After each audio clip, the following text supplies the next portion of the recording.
We will continue with the second session, and the first presentation will be done by Pieter de Jong, which is the ERIM Vice Chair, and he will talk about the building regional collaboration in Europe. Please, Pieter. Thank you. Good morning, everyone. I will try to make the introduction to this session, in which, after me, several speakers will focus again on a more local level. But in my presentation, I would like to make a little bit more the eagle-eye view. And also I have some connections that are relevant for Andrea Conte, but I will mention it to him when he arrives. We're talking about synergies, so it's important to mention sometimes how synergies are built. Well, just an example. I'm introduced as ERIN Vice Chair, so that's one of my roles in Brussels. At the same time, I'm the EU representative from WETSIS and Water Campus Leeuwarden. At the same time, we're coordinating the action group Water within the ERP Water, and also the water working group within ERIN, and within WSSTP, the working group of resource recovery. So despite, on the one hand, you have funding synergies, but you have also, of course, other forms of synergies. And for us, this is important to also build funding synergies. So what are we talking about? We're talking about, of course, growth and jobs in Europe. I think this is a nicely depressing picture of how an industry can look like when it's sunset. So here you see, this is from a report called From Rust Belt to Brain Belt. And can former industrial cities transform into future innovation hubs? This is a nice picture from last weekend. This weekend, Friday, Saturday, there was the climate launch pad in the city of Tallinn. And what you see here is actually an old power plant with the furnaces still intact. And there was in total 100 startups from all over Europe participating in becoming a next growth for Europe. So this is, I think, a nice picture of seeing one of these transitions. We've heard this morning what you need to do. So you need to combine the business side, research, public administration, and civil society. If you zoom into a region, we know that you need all these actors, but all the regions differ. In some regions, the government is more proactive. In other regions, the universities are more proactive. And yet again, in other regions, it's either business or the civil society. But mostly it's either the research institutes or the government in Europe that have the proactive role. And we've heard already some of the challenges of how to get them working aligned and how to open the mindset beyond only the regional scope. I think this is mentioned enough. So ERDF, of course, is a very important instrument in this respect. This is a slide about the events that have been taking place by the JRC to help regions in the new member states to know more about RIS3 and how to connect the regional actors in widening participation. This is the slide presented by Andrea Conte when he was in Romania, and he still had the forthcoming events in Bulgaria and Cyprus. I expect the presentation when he arrives will also go into this. My advice to the JRC is they did now a first round. So they went to regions to once again explain the European policies.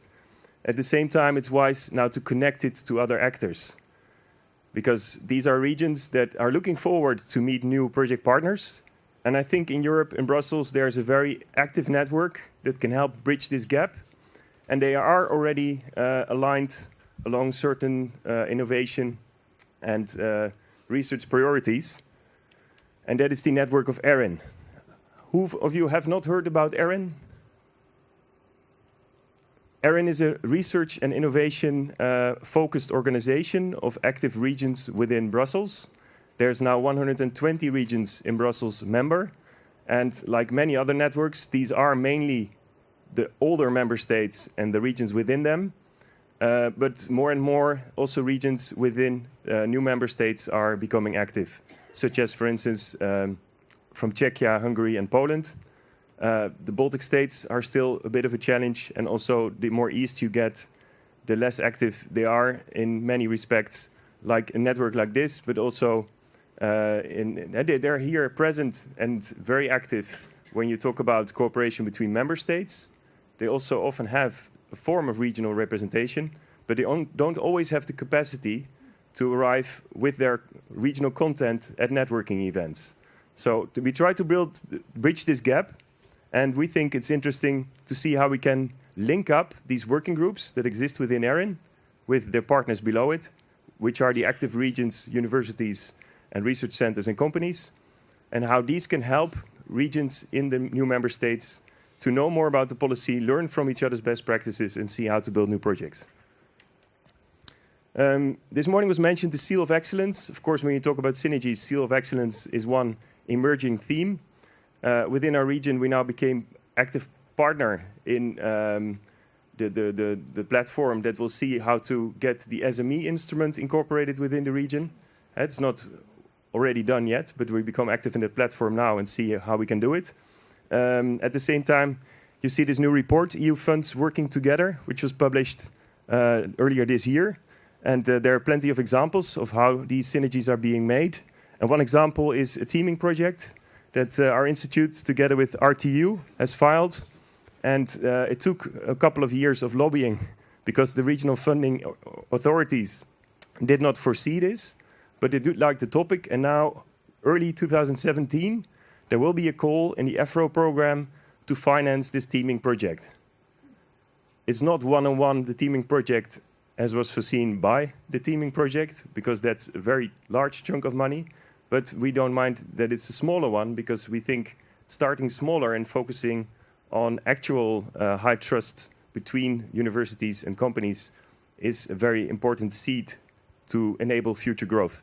More about that will be explained by my colleague Johannes Boonstra when he goes into the organization of WETSIS itself. Last week we launched a new project. We call it Project Phoenix. And Project Phoenix is a new plan for growth in Europe. The European Commission wants to have platforms set up along RIS3 to internationalize. And there's a platform in energy, there's a platform in industry. There's a lot of these thematic platforms. And we'd like to add a new flavor. Our new flavor is to work a bit more cross-sectorial. We already have a network existing with companies and universities in mainly West European countries and the world, like Japan, Canada, US, etc. And to that, we wish to add more partners from the new member states. We already have a cooperation now ongoing with northern Portugal, Riga, Zagreb, northeast Romania, and Budapest. And we are foreseen to cooperate with various other new member states. And in addition, the region of Puglia, Crete, and Murcia. Murcia is not a widening region, but they do have similar challenges. So we'd like to incorporate them in a new project, which foresees in building this first seed of growth. How that looks like, once again, will be shown. How our ecosystem works will be shown in the presentation of Johannes later. What we think is, if you have the theme like water technology, it enables production in other sectors. Also, if you don't do the water technology aspect right, you're ill-performing on the environmental standards and on your resource consumption in any of these sectors. So a region does not need to focus on water technology for us in order to cooperate. So this cooperation that we foresee with these regions can have any of these dimensions. And actually, when it has more of these dimensions, it becomes more interesting, because then you have more end users with more specific problems that you then can together address. And this can lead to new insights, new research, new innovations, and then also on both sides, new market potential. To do this, we need a cooperation between the regional government institutes, research institutes, and SMEs.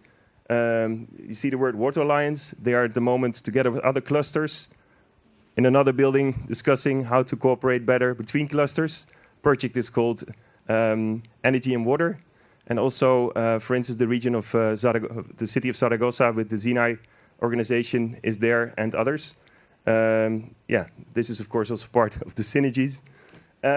This was at a conference last week, and we were very happy to have over in our panel a speaker from the region Northeast, which is in Romania, Bodarski Institute, which is starting from the maritime cluster, but now also branching out into water treatment, Budapest Waterworks, and the government of Latvia. So if you combine them, you have the central government, the regional government, the company, and the university. These are from 4 different countries, but of course we like to build a network that you have these in all these participating regions.